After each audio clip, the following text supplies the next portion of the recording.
He really rapper who was believed his gunned fame down and here street on one status of were enough to Chicago's keep him ritziest streets. untouchable They say behind 2 federal other people walls. were But also that shot fantasy when 4 collapsed gunmen, fast, and witnesses the say, jumped reality out of hit cars and different. fired from Instead of just a few respect and feet away. protection, his name rang alarms and turned him into a walking bullseye inside those cells. How I know? My GDs was up there. They got on him, questioned him about it, and bro, that ain't got nothing. I ain't on that. Ooh, that was just music. But he was dissing though. To get it back in blood or whatever. Word is the gangster disciples caught up with him and delivered a brutal beatdown after he showed open disrespect on a Lil Durk track. That move inside those walls wasn't taken lightly, and the consequences came fast. He stayed quiet about it for a minute, didn't say a word, but once he touched back down and a few months rolled by, a leaked track suddenly surfaced and sent the whole hip-hop scene into a frenzy. Now people are scrambling, trying to piece together what really happened inside USP Victorville, and the truth sounds way darker than anybody first imagined. Things got serious quick, and now the streets and the industry are both locked in on this story. We're talking real federal prison politics, the kind that got the entire rap world watching every move. This isn't just some regular street beef spilling onto wax. This is about how Chicago gang tension follows you even when the doors slam shut behind you. One wrong move, one wrong feature, one line said the wrong way, and your whole prison bid can flip into a straight nightmare. Let's be honest for a second. For months, rumors were flying heavy that Pooh Shiesty got pressed by GDs and even had pressure from the feds. Some folks brushed it off like internet chatter, just gossip with no backbone. But nah, what's coming out now separates facts from fiction in a serious way. This situation runs deeper than what social media's been pushing, and it's way more intense than anybody expected. Yeah, he was dissing all in that song, so how you gonna say it ain't that? It was that. He was. Ain't that the song my PO asked me how I get on tell him how it's duck? Yeah, that was disrespectful. I didn't like it. Yeah, between 2020 and 2021, everything flipped upside down for Pooh Shiesty. The Memphis rapper was at the top of his game. Back in Blood was running the streets and climbing the charts, and he was moving with some of the biggest names in the industry. It looked like nothing could slow him down. But that one feature, just one record, ended up following him straight into a federal case. And don't get it confused, this isn't some regular rapper gets locked up situation. This story comes with deep Chicago politics, federal prison pressure, long-standing beef, and the legacy of a fallen rapper the GDs still honor heavy. Now this is where it gets intense. Pooh wasn't even the one throwing direct shots, but in the streets, and especially behind the wall, association means everything. You stand next to the wrong person, rhyme on the wrong beat, and suddenly you inherit enemies you never even met. That's how fast it turns. So here's what set it off. Lil Durk dropped a track called Shoulda Ducked and brought Pooh on as a feature. For anyone who doesn't know, that song was widely seen as a diss aimed at FBG Duck, a Chicago rapper tied to the GDs who lost his life in 2020. That moment shook the entire drill scene. Duck was shot in broad daylight in the Gold Coast area of Chicago, one of Chicago's wealthiest neighborhoods, and the whole city felt the shock. It wasn't viewed as random. It carried a message that had people talking everywhere. So when Pooh appeared on that track, even if he didn't intend any disrespect, some GD members saw it as crossing a line. And from that point on, everything started sliding in the wrong direction fast. And it lands a rapper in jail, 7 Sheldon Fox, with the exclusion. Durk went all the way in with the disrespect. He wasn't easing up at all, mocking Duck's death, throwing direct shots, and talking like the tragedy was some kind of scoreboard win. Even the title of the track was a pointed jab at Duck's name and the way he was caught off guard. That's cold energy, straight ruthless. Let that sit for a second. Now here's the twist. Pooh's verse on that same track wasn't even a diss. He was just in his usual lane, rapping about street moves, money, power, the lifestyle he knew. But what people forget is in the streets, and especially behind bars, it doesn't matter if you didn't say the name yourself. If your voice is on that record, you stamped with everything that comes with it. That's the code. Guilty by association, no debate. And if you don't fully understand what FBG Duck meant to the GDs, pay attention. Duck wasn't just another rapper trying to make noise. He was a real voice for the GD side in Chicago's drill scene. In a city where the BDs like Chief Keef, Lil Durk, and King Von were dominating the spotlight, Duck was holding it down for the other side. He proudly represented his people when it felt like nobody else could. He was their symbol that the GDs could break through too. So when Duck was killed in August 2020, that loss hit the GDs hard. It wasn't just music, it was respect, it was legacy. Then Dirk dropped Shoulda Ducked, and they heard Pooh's voice on it. To them, that sounded like betrayal, even if his verse never mentioned Duck by name. King Yella, a Chicago GD who was locked up in the same federal prison as Pooh Shiesty, explained it clearly. He said FBG Duck was the pride of the gangster disciples, the one who truly put their side on the map. So when he got gunned down, emotions were already heavy. That track just poured gasoline on something already burning. From their view, Pooh didn't just feature on a song. He stood next to disrespect aimed at someone they honored. And in that world, that's enough to get your name written down. But it goes deeper. Pooh's from Memphis, not Chicago. He probably didn't grasp how layered and dangerous Chicago politics can get when he jumped on that record. To him, it likely looked like a major opportunity. A hot collab with one of the biggest rappers in the game. A move that could launch him even higher. Like King Yella said in that interview, fame a hell of a drug. And he meant that. Pooh was young, hungry, and rising fast. Dirk was climbing too, and most artists in that position would have taken that feature without hesitation. That's the wild part. When you're chasing momentum, you're not thinking about deep street alliances, a long-term fallout. You're thinking this could change everything for me. And it did, just not the way he pictured. When you're in the game, your mind is on streams, clout, big cosigns, and leveling up. But those same songs don't stay in the studio. They follow you into the streets, and worse, they follow you into prison. Inside, lyrics turn into paperwork. They become reasons for someone to test you, question you, or try to make an example out of you. Things get real fast when your bars are tied to real politics. Fast forward to 2022, Pooh Shiesty catches a federal case connected to a shooting situation in Florida and ends up with a 5-year sentence. The feds ship him off to USP Victorville in California. That's when the atmosphere shifts. USP stands for United States Penitentiary. That's not a relaxed camp. That's high security, serious time, serious inmates, serious rules. Here's the part people talk about. The feds don't place you blindly. They know your background, who you've been around, what records you dropped, and who might have issues with you. So when they send someone who featured on a track widely seen as dissing FBG Duck to a yard with GD presence, people start asking questions. King Yella said straight up, the feds do that on purpose. He explained they send you far from home, so your visits are harder, so you're isolated, so pressure builds. Pooh was from Memphis. His case was in Florida, yet he ends up in California. King Yella said they know exactly what they doing. They know your name, they know your history, and they know how tension can rise in certain environments. According to him, they were both in Unit 6B in USP Victorville, and word moved fast when it got out that Pooh was arriving. He said phones were ringing from other facilities, GD members asking what we doing about Pooh Shiesty being over there. The yard was tense, everyone watching, waiting. But here's what surprised people. King Yella, being older and more level-headed, stepped in. He told him clearly, leave that man alone, let him do his time. He's not on that type of timing no more. He understood something others didn't. Pooh wasn't in there trying to push politics. He was a young artist who got caught in something bigger than he ever expected. And now he just had to survive it. Says you're wanted with it. Mr. Williams, you were pursuant to an arrest. King Yella saw what was really going on. Pooh wasn't moving like an op. He wasn't claiming sets or trying to bang in there. He was just trying to do his time and make it home in one piece.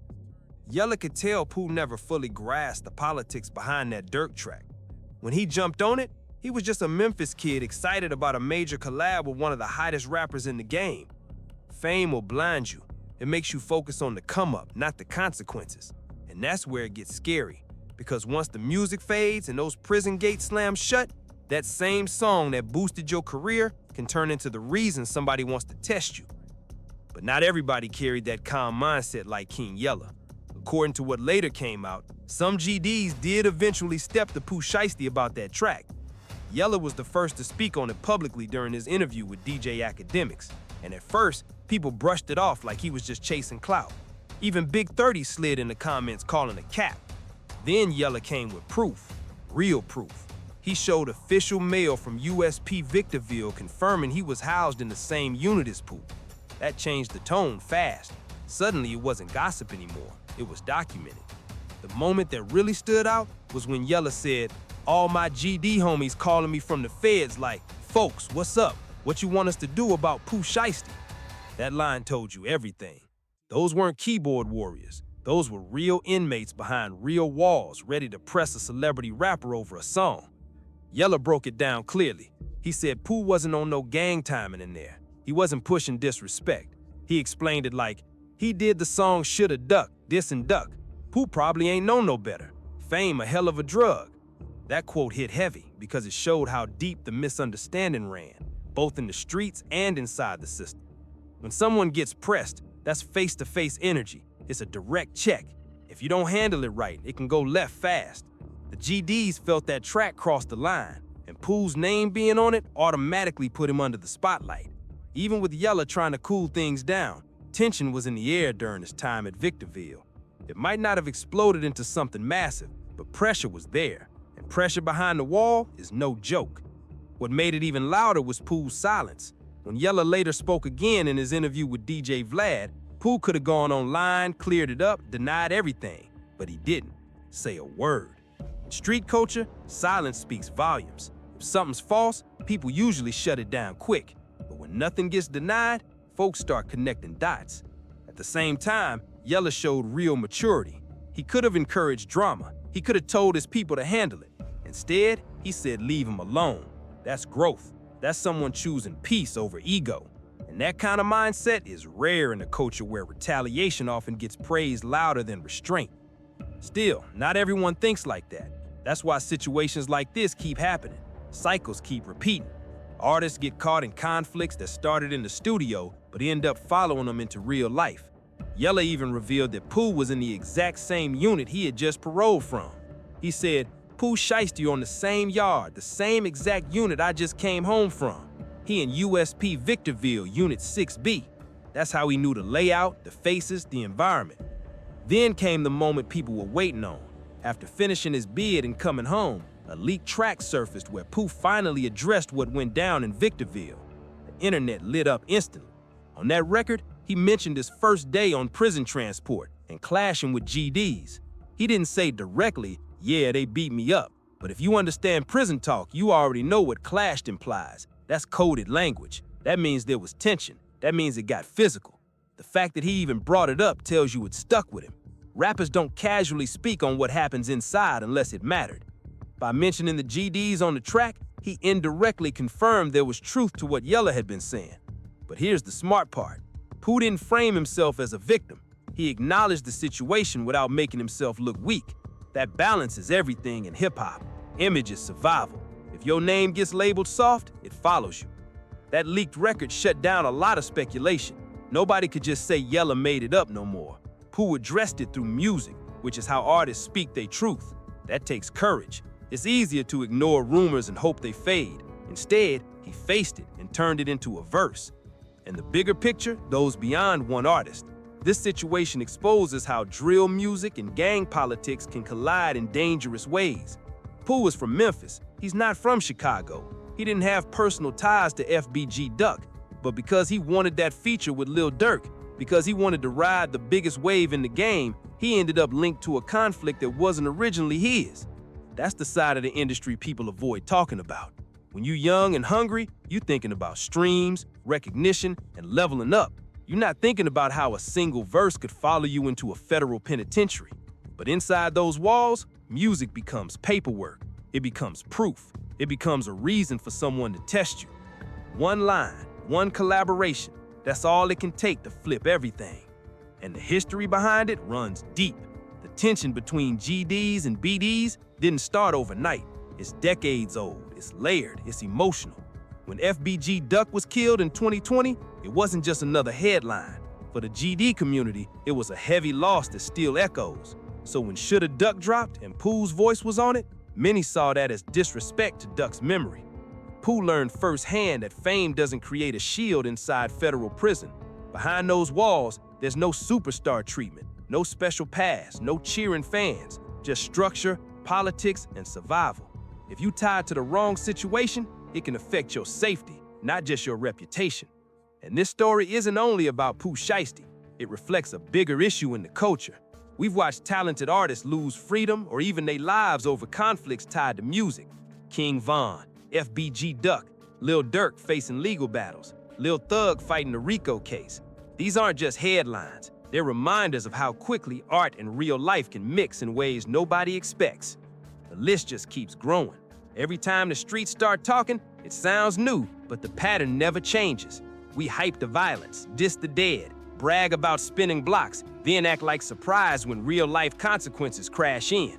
It's the same brutal cycle. Fame, beef, downfall.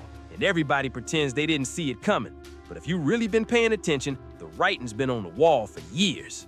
Until the culture stops glorifying death and revenge in the music, this story's gonna repeat again and again, dragging more young stars down with it. Pooh's experience at Victorville is just another warning sign, a real-life example of how fast things can flip when street loyalty, gang history, and rap fame collide. He walked in as a chart-topping artist. Inside those walls, he was just another name caught in crossfire from a war that started long before him. The message couldn't be clearer. Watch what tracks you jump on. Watch what beefs you let your name get tied to. In this game, every verse, every collab, every word can circle back on you. Even behind cold federal walls, consequences don't disappear, they wait. Pooh probably saw that link up with Lil Durk as just another big win, another hot record, another boost to his buzz. But he likely never imagined ending up locked in with GD members who felt that same song cross the line. And that's the harsh truth of the industry. Your choices echo long after the beat fades. The GDs made sure he understood that. They stepped to him, they checked the temperature, they reminded him the streets don't forget. Even though King Yella tried to calm it down, respect had to be addressed face to face. And once Pooh's leaked track confirmed there was tension, it sealed the conversation. Now everybody's watching to see how it plays out, how certain circles respond, whether this chapter is closed or just simmering. The bigger question is, what happens when Pooh Shiesty fully comes home for good? His release date gets closer every day. When he steps back into the spotlight, what kind of energy is he bringing? Is he moving smarter, more aware of the politics behind the music, more selective about who he stands next to? Or does he jump back into the same chaos that almost cost him more than time? That's what people are waiting to see. Even while locked up, he's still pulling millions of likes. His fan base hasn't turned on him. His name still rings online. When he comes home, the industry will likely welcome him back quick. But that time in Victorville, that's something you don't forget. That experience shows you that no amount of fame, money, or followers can shield you from real-life consequences. Sometimes the smoke catches up in ways you never predicted. One thing is solid though, he's still young, still talented, still has a real shot at building something bigger. It could have gone way worse inside. Situations like that don't always end with somebody walking out healthy. He made it through, and now he carries a story most artists never get the chance to tell. Because let's be real, a lot of rappers who get pulled into these situations don't make it to speak on it later. Too many names end up on shirts, murals, hashtags, lives cut short before they hit their full potential. That's what makes this bigger than just one artist getting pressed. It's about what the culture has become. It's about pride, ego, reputation, and how the chase for clout can spiral fast. Drill music started as raw expression, pain, reality, but somewhere along the line between art and real-life warfare got blurry. So blurry that young artists step into situations they don't fully understand until it's too late. And even with all that pressure, Pooh didn't run from it. Addressing the situation on that leaked track took nerve. He didn't hide. He didn't pretend nothing happened. He spoke on it in his own coded way and kept his image intact. Whether you rock with him or not, that takes confidence. After facing that kind of heat, his story isn't just gossip, it's a warning. Fame without awareness is a trap. Every decision in this game carries weight. Sometimes that price gets paid behind bars instead of on stage. Pooh made it known he had tension inside, but he also made it clear he's still standing, still breathing, still focused, still moving forward. That says something about resilience. The whole world watching, waiting to see if you fold or level up. He didn't fold. A lot of this could have been avoided if he fully understood what that shoulda duck track symbolized before stepping on it. But that's the reality of the modern industry. Young artists get thrown into high-stakes situations tied to decades of history. By the time they realize what they stepped into, it's already unfolded. And King Yeller's role can't be ignored. He tried to keep it balanced, tried to prevent things from escalating. He didn't let ego drive him. He moved with experience. That's rare. But even with someone trying to mediate, prison politics follow their own rules. Once your name gets pulled into something, sometimes the process plays out regardless. Pooh learned that lesson the hard way, but he's still here, still has a chance to adjust, grow, and move smarter. Not everyone gets that opportunity. So now it's on you.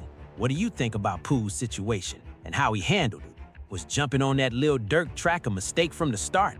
Or was it just bad timing that put him in a tough spot? And did King Yeller handle it the right way by trying to calm it down instead of escalating it?